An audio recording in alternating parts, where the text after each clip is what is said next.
All right. Good evening, everyone. Um, yeah, this is ironically a topic that I've been really wanting to talk about. This idea of living without reason. Um, Hi, Sam.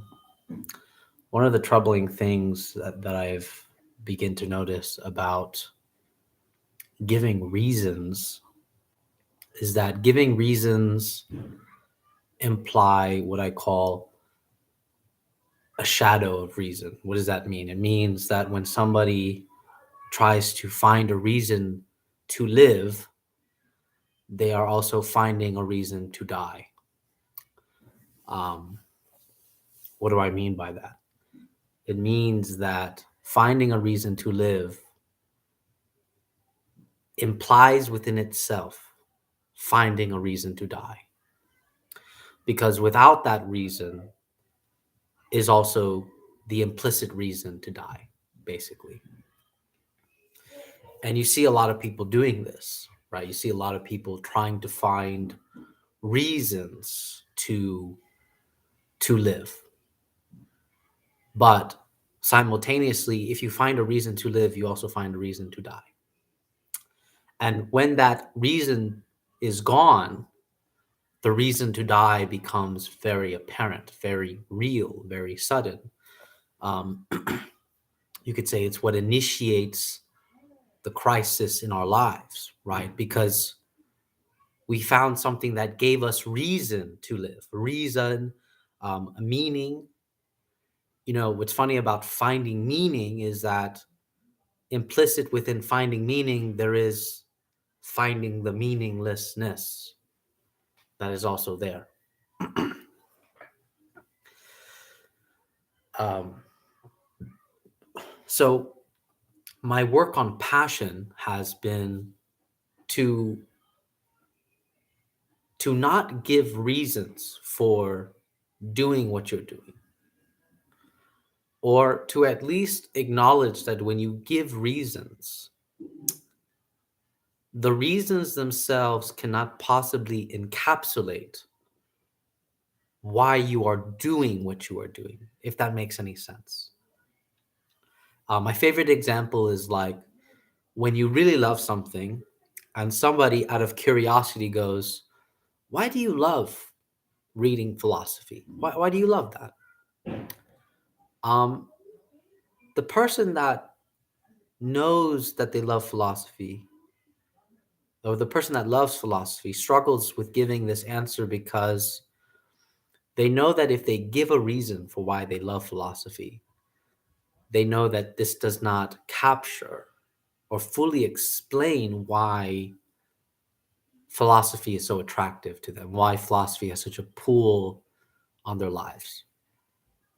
Um, it's the same thing when somebody says, "Why do you love me?" That question is so difficult, and sometimes even can be like relationship breaking, because sometimes the person, when they're asking what is the reason for why do you love me, they're hoping it's a reason that sort of self assures them. But what's ironic about giving a reason for why you love a person is this is what is being said, right? You could say, "Oh, I love you because you're so kind. I love you because you're so open-minded." But the shadow of that reason is this: if you weren't kind, I wouldn't love you. If you weren't open-minded, I wouldn't love you. So you can hear the sort of conditionality in all of those reasons. Um, and so to love without reason, to do without reason, is to sort of understand this concept that any reason you give does not capture your love or passion for what the thing is. Um, yeah. So let me see. Sam. I'm happy you're here, Sam. He said, To you said to you, there's no death, only a life after life, because if there is death, there is life. Yes, correct. You're like, I love philosophy because that's just how it is. Emphasis on the is. The reason is yes. Another great example really is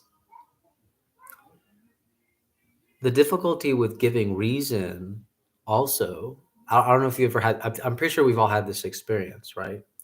Where we're hungry and we are so hungry we want to eat something, but we don't know what it is that we want to eat, right? That's sort of like the passion of eating, where all of a sudden you know that you're hungry, but you don't know what it is that you're hungry for. You just know that you're hungry. Um, and to me, passion is exactly that. Like, once we start getting into like the particulars, this is when we start kind of like basically falling, giving ourselves red herrings for the way we live. Because just like when you're hungry and you don't know what you want to eat, this is exactly how passion kind of functions. Like, passion is so excessive that to stay there, you're like, I can't stay there because I need an object. I need an object to direct this passion. It applies when, we don't know where to eat, right? All I know is I want to go somewhere to eat, but I don't know where, right? I just know that I want to go somewhere to eat. And the same thing when like you're hanging with your friends and they're like, hey, so what should we do? Right? What should we do? Um, and you guys don't know what to do, but you guys want to do something, right? So there's this excess that is there, this passion to do something, and yet you guys don't know what it is to do. Um, and so that's kind of these are the more tangible examples to kind of reveal the relationship between passion and knowledge, passion and epistemology. That passion, the only thing you know about passion is that you have it, but you don't know the what of it, right? You know that you desire. You know that you are hungry about something. You know that you love. You know that you know like feeling good, but what is it that makes you feel good? That is really the question. Um, but the thing that's dangerous is giving the what to the passion and not realizing that the what to the passion is something that can never fully capture why you are that hungry, or why you want to go eat somewhere, or why you want to do something. It doesn't capture the what, doesn't capture this. uh,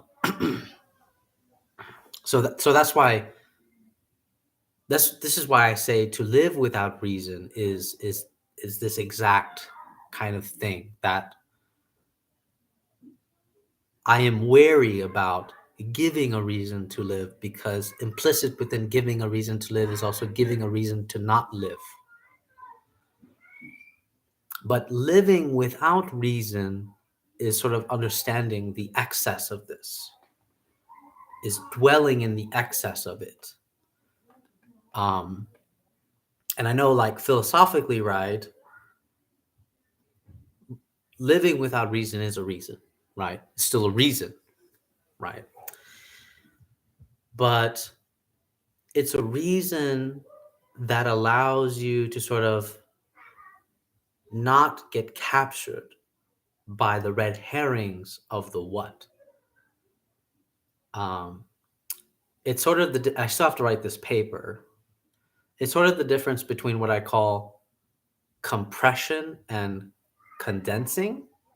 So what we typically try to do is compress. What does it mean? What do I mean by compress? Like when I say compress, I mean capture, possess. Like we literally try to capture the excess, so we compress it and try to make it our own, right?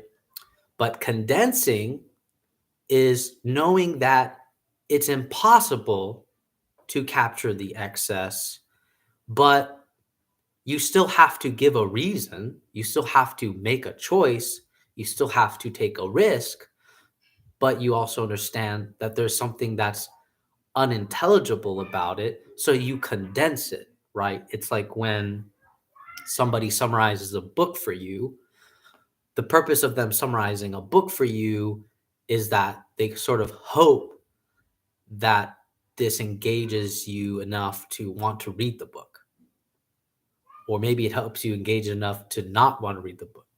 Either way, it's supposed to involve some type of engagement, right? But compression, possession sort of detracts away from our engagement. It sort of gives us the illusion of certainty about what it is we desire. I'm basically capitalizing on St. Augustine's quote, the whole, um, what do I love when I say that I love God, right? This is the question, right? Augustine knows that he loves, but he doesn't know what is it exactly that he's loving. So this is why I really like the whole hunger example, because we experience this almost on a daily basis where it's like, I'm really, really hungry, but I don't know what I want to eat, right? I just know that I want to eat something. And I feel like this, again, really captures the phenomenological experience of the unintelligibility of the excess when we encounter it. So that's why I kind of stress this significance between passion and desire. I stress the significance between compression and condensation, because condensation is the sort of the wariness of the excess, the knowing that we cannot capture what it is when I say that I love something, when I say that I believe something. Um, this is also why I like when Derrida says, um, when Derrida, I think Derrida in an interview, I forget the specific question. I want to say they asked him about if he believed in God, and Derrida says, "I believe that I believe." So this understanding that I believe, and it's funny because when I heard that statement, you kind of want to laugh because it sounds silly, right? It sounds silly that Derrida says something like this, like I believe that I believe, but it's almost like actually Derrida is staying more true. Derrida is staying more concrete to this, because to give the what to your belief is to sort of become captured, to capture yourself in the excess of it, right? But when Derrida says, I believe that I believe, is sort of the acknowledgement that he doesn't even really know what he believes. He just knows that he believes. Um, so I think Derrida is really staying true to like being cognizant, being aware of the excess of what is happening here. I would say that he is staying true to the passion in this case.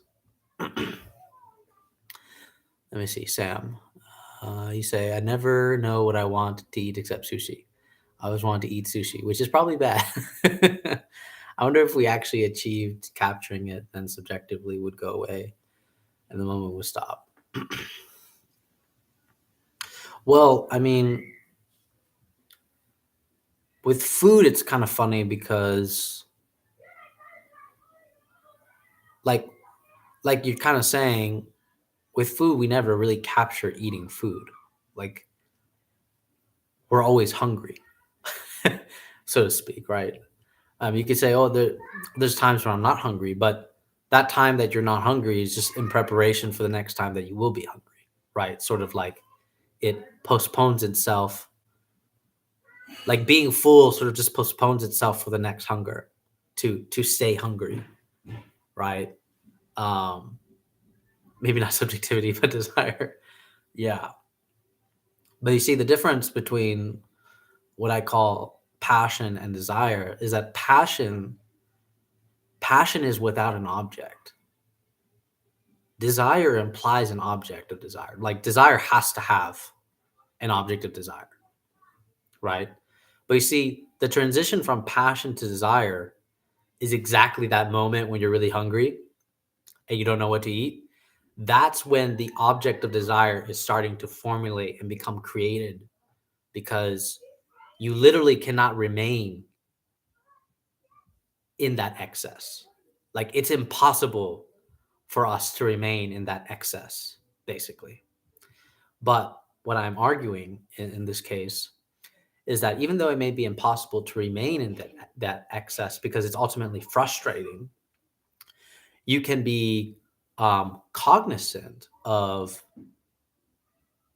how it is an excess and how passion transitions into desire. Because Sam, like I looked up like the etymology of desire, and it's really interesting because when you look up the etymology of desire, desire is already like implies some type of wishing, some type of um the moment they start talking about wishing, you're already wishing for what, right? You're implying an object. But when you look up the etymology of passion, especially like the original like history of it, like when it first was used, passion was deeply related to suffering, actually. So, like the passion of Christ, right? So it's interesting that when we have this passion for eating and then we don't know what it is, it's kind of like we don't want to be there. We don't want to reside there for a long time because it's ultimately a kind of suffering that's going on. It is, and it feels like suffering because I'm hungry and yet I don't even know what I want to eat. Like I need to eat something. I need to eat something. So I need an object of desire in order to actually satisfy my hunger. If not, then I'm suffering. So my work on this passion and desire, I think, has helped me really think through like how we sort of engage with the world, because it seems like desire is what always wants to capture, but as psychoanalysis kind of already proved, like you can never have the object of desire, right? Which, to me, in my opinion, that then proves why passion is the primary mode of being. Um, it's the primary mode of being before any given structure, anything that we could give, right? Even though Aristotle says, "Oh, man desires to know." In my opinion, there was a passion and then a desire to know. Let me see. Sammy said maybe not subjectivity, but desire. Yes, without an object. Oh, thank you. Um, yeah, hopefully I can be a teacher one day of religion studies.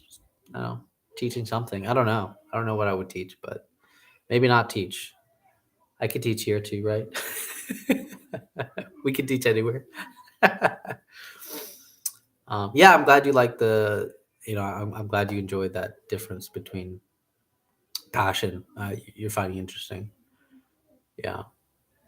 You said this makes you think of Boober when there's the emergence of something and we cannot capture it. Yeah. Yeah. Uh-huh. Yeah. It is actually ironic. There is something ironic about passion where there's something apophatic about it.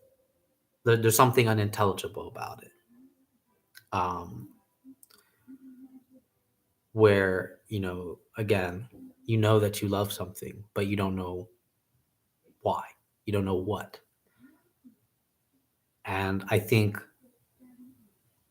us being cognizant and always going back to understanding that, I believe that I believe, I love, kind of like almost like a double repetition in this case, or is it a tautology kind of thing, where um, really it's like this is a way to like remain true, or I think more concrete, or dwell in the excess of, you know,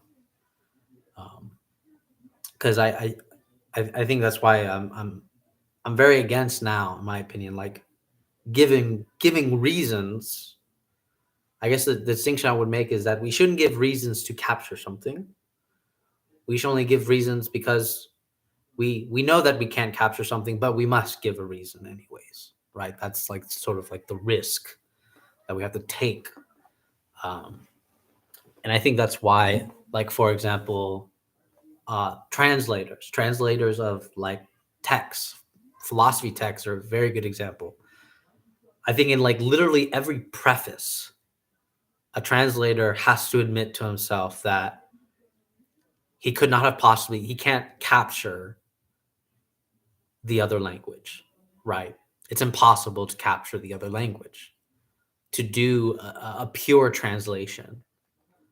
And yet, why do we bother translating anyways, even though we can't capture the original translation, the original work, you know? And yet we still do it. We still continue to translate. We still continue to try our best to condense, to portray the message of the original work, despite not being able to capture the original work. Like, and this is like the task of the translator. And I think, ironically, the task of the translator is all of us. We're all translators of passion. And every single time, and I think this is what I think would build this sort of difference in society, is that if we understand that we cannot capture it, it would make a significant difference. It would make a significant difference, I think, overall in society. You know, politics, friendships, love. Like, we'd understand that giving a reason to love somebody is dangerous, because you know giving a reason is to also not give a reason. I always find it fascinating when someone says, I think it's in movies or something, it's like, give me a reason to stay, you know but giving a reason to stay is also giving a reason to leave, you know because if that reason to stay is not satisfied, then it's also the reason to leave.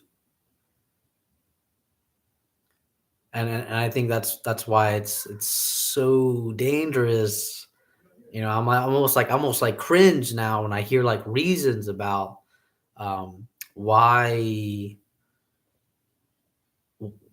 why somebody like you know likes me, or like why they like spending time with me or something. Like, it just almost makes me like,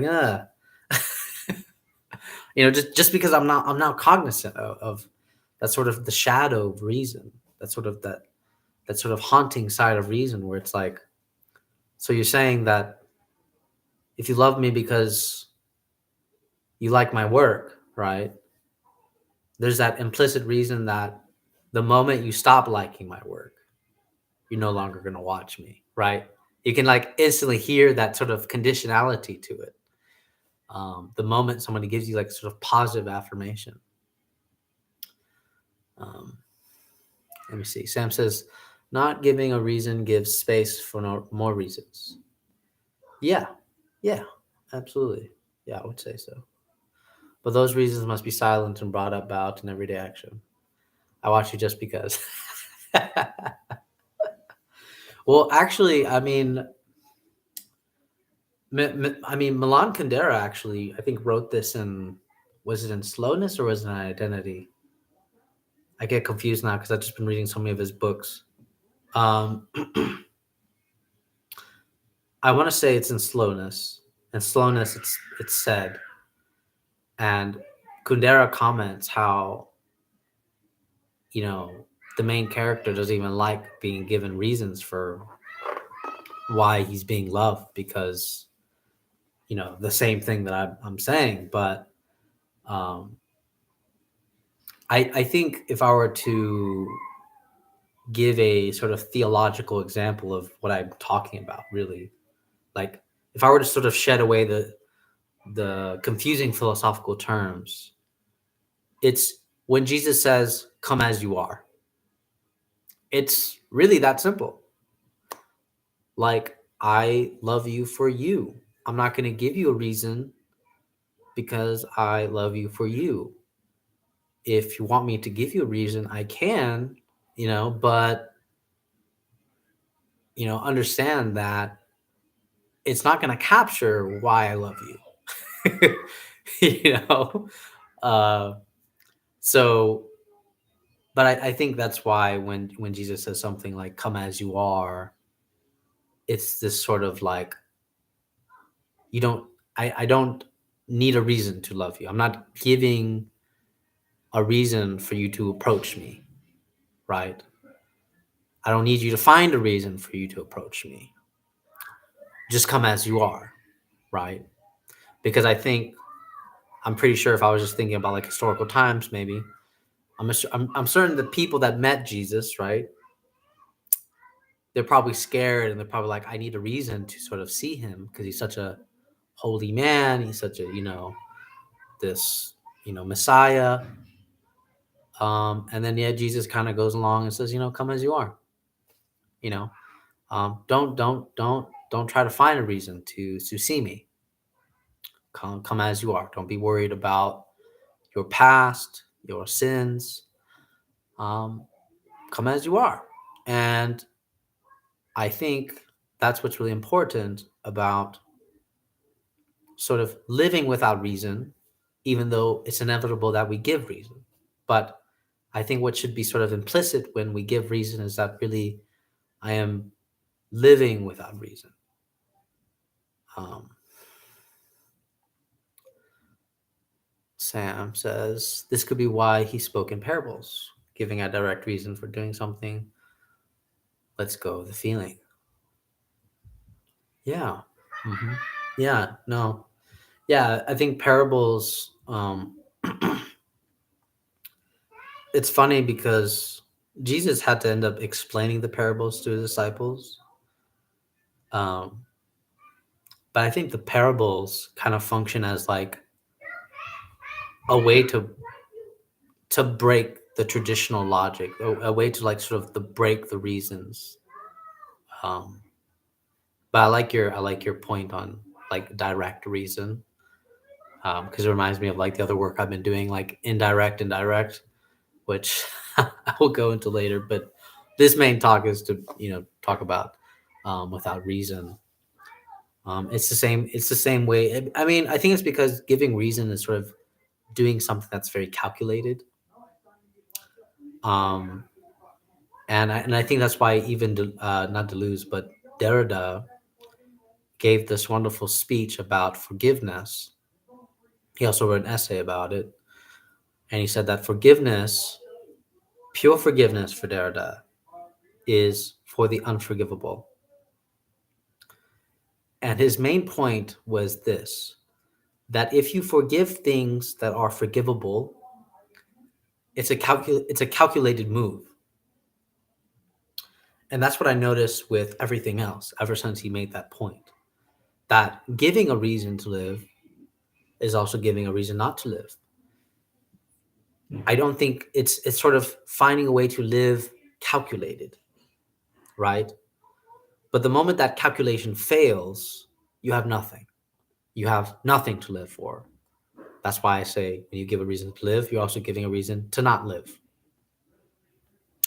And so for Derrida, to forgiveness can only be for the unforgivable. Because it just doesn't make sense why you forgive what is already forgivable, right? It's almost like it like negates itself. Like you're forgiving what is forgivable, you know? And this kind of captures why I I don't like the current political paradigm right now, because what you hear a lot of people talking about compassion and kindness, and yet people are only compassionate for others that are also compassionate. People are kind to other people that are only kind, right? This is this is a kind of like logic of the same. Like, I'm kind to you because you're kind to me. But isn't kindness for the unkind? Isn't compassion for those that are uncompassionate? Just the way Derrida speaks about forgiveness is for the unforgivable. Um, and yet society doesn't isn't really aware of this. We have a sort of value phobia, I would say, because what I call value phobia is everybody's concerned about their value, right? Anything that diminishes their value, they want to avoid. But what's ironic about this diminishing of their value is that they're willing to diminish everybody else's value in the midst of protecting their own. And so all we get is people diminishing values, others. Um, if everybody's trying to protect themselves, that means everybody's attacking everybody else, right? And this is the culture that we have today. We have a culture obsessed with their own value, right? They're afraid of being used. They're afraid of being abused. Um, as if the value changes predicated on those actions. But like a famous teacher once made the um, he went, I think it was like a famous like little TikTok video or something. A teacher said, if you take a penny and you stomp on it, if you take a penny and you spit on it, if you take a penny and throw it against the wall, if you take a penny and throw it in dirt, um, what's its value, right? Well, the value of a penny is still a value of a penny. Doesn't matter what you do to it, right? And this was the sort of teacher's point.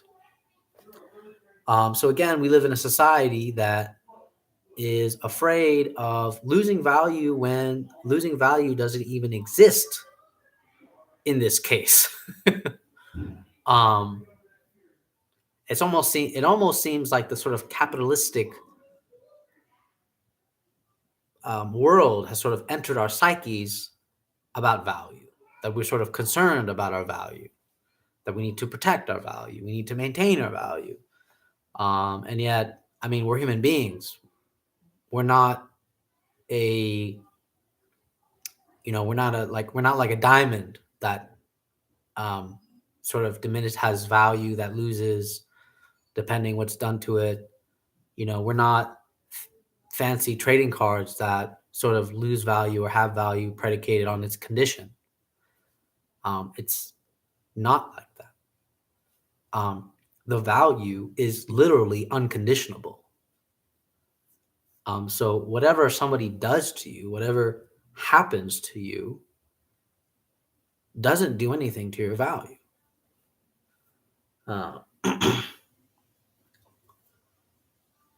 of course, that doesn't mean that we don't need that doesn't mean that we don't still need to address the issues, right? Like, this person's abusing me, this person's kind of like not healthy for me, kind of thing. But like diminishing your value, that doesn't,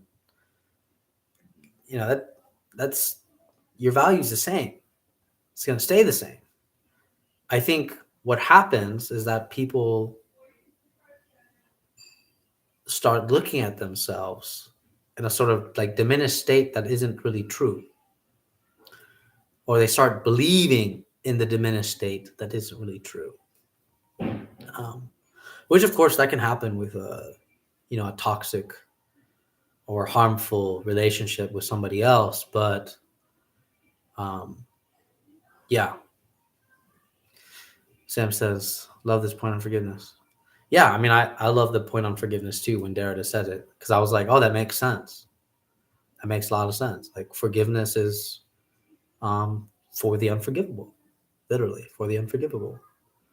Um, I think Derrida, in some ways, is kind of teaching us the work of